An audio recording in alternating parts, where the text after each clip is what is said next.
जय माता दी दोस्तों, वर्ल्ड बेस्ट मैजिक में आपका हार्दिक स्वागत है। कैसे हैं आप सब, ये बताने के लिए कमेंट बॉक्स में जय माता दी जरूर लिखें। दोस्तों, आज हम सुनेंगे जीवित पुत्रिका की व्रत कथा। नर्मदा नदी के पास कंचनबटी नाम का नगर था। वहाँ का राजा मलय केतु था। नर्मदा नदी के पश्चिम दिशा में मरुभूमि थी, जिसे बालूहटा कहा जाता था। वहाँ विशाल पाकड़ का पेड़ था, उस पर चील रहती थी। पेड़ के नीचे खोदर था, जिसमें एक सियारिन रहती थी। चील और सियारिन दोनों में दोस्ती थी। दोनों ने एक बार कुछ स्त्रियों को जीवित पुत्रिका व्रत करते हुए देखा, तो स्वयं भी इस व्रत को करना चाहा। दोनों ने एक साथ इस व्रत को किया और फिर दोनों ने भगवान जीमूत वाहन की पूजा के लिए निर्जला व्रत रखा। व्रत वाले दिन उस नगर के बड़े व्यापारी की मृत्यु हो गई। अब उसका दाह संस्कार उसी मरुस्थल पर किया गया।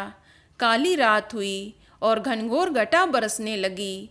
कभी बिजली कड़कती तो कभी बादल गरजते। तूफान आ गया था।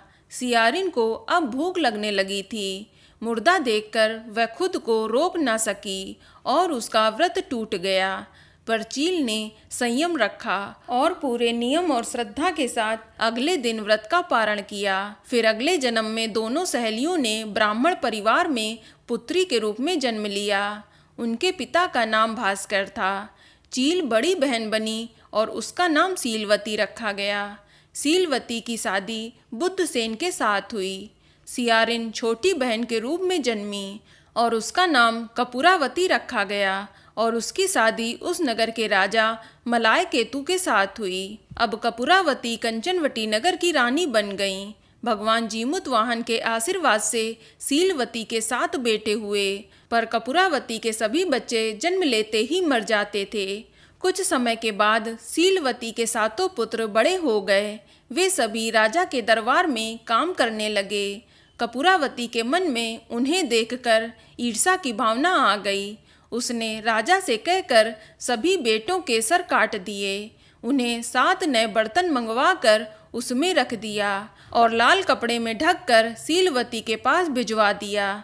यह देख भगवान जीमूत वाहन ने मिट्टी से 7 भाइयों के सिर बनाए और सभी के सिर को उनके धड़ से जोड़कर उन पर अमृत छिड़क दिया। इससे उनमें जान आ गई। 7 युवक जिंदा हो गए और घर लौट आए। जो कटे सर रानी ने भेजे थे वे फल बन गए। दूसरी ओर रानी कपूरावती बुद्धसेन के घर से सूचना पाने को व्याकुल थीं। जब काफी देर सूचना नहीं आई तो कपूरावती स्वयं बड़ी बहन के घर गईं। वहां सबको जिंदा देखकर वह सन्न रह गईं। जब उसे होश आया तो बहन को उसने सारी बात बताई। तब उसे अपनी गलती पर पछतावा हो रहा था। भगवान जीमूत वाहन की कृपा से सीलवती को पूर्व जन्म की बातें याद आ गईं। वह कपूरावती को लेकर उसी पाकड़ के पेड़ के पास गई और उसे सारी बातें बताईं। कपूरावती बेहोश हो गईं और मर गईं। जब राजा को इसकी खबर मिली तो उन्होंने उसी जगह पर जाकर पाकड़ के पेड़ के नीचे कपूरावती का दाह संस्कार कर दिया। बोलो जीमूत वाहन भगवान की जय। तो दोस्तों, ये जानकारी आपको अच्छी लगी तो कमेंट में जय माता दी जरूर लिखें और अगर आपका कोई सवाल हो तो उसे कमेंट बॉक्स में अवश्य पूछ लें। और इस वीडियो को लाइक करें, शेयर करें और साथ ही साथ चैनल को सब्सक्राइब करें। धन्यवाद।